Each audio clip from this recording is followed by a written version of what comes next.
ખેડૂત મિત્રો નમસ્કાર. અહીં પાછા એક કઢૈયા ગામમાં બીજા એક આપણા ખેડૂત છે, એમણે પણ આ ગોમતી કાકડી બનાવેલી છે, બરાબર. તો એમનો પણ અભિપ્રાય લઈએ. આજે આ કેટલામાં વારો તૂટેલો છે ભાઈ? આ 7મી વાર. તમારું નામ? કમલેશભાઈ.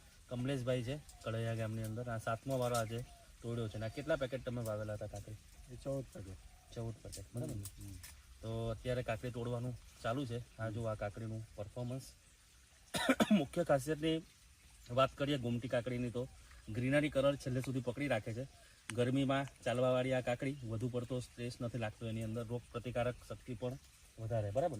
બરાબર. અને અન્ય કાકડી કરતાં વજન પણ વધારે અને બજારમાં ઊંચા ભાવ આ કાકડીના મળી રહ્યો છે. બીજી અન્ય કંપનીની કાકડી કરતાં આમાં શું ફરક લાગ્યો તમને? એટલે મેં તો આ પહેલી વાર જ બનાવેલી છે. એટલે મને તો સારી જ લાગી ગઈ.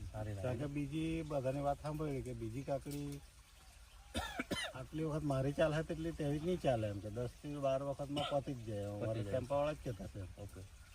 અહીં ટેમ્પાવાળા પણ અન્ય કંપનીની કાકડીઓ લઈ જાય છે, બરાબર ને? એમનું કેવું એવું છે કે લાંબો સમય સુધી આ ગોમતી કાકડી ચલાવી શકો છો, બરાબર. અમારા નરેન્દ્રભાઈના તો અનુભવ જ એમ. નરેન્દ્રભાઈએ તો ઘણી વખત બનાવી છે આ કાકડી, અને એમના કહેવાથી જ તમે કદાચ બનાવી. હા, એટલે એને કહેવાતું. તો મારો મોબાઈલ નંબર છે 9624159929. આપ પણ બનાવો ગોમતી કાકડી.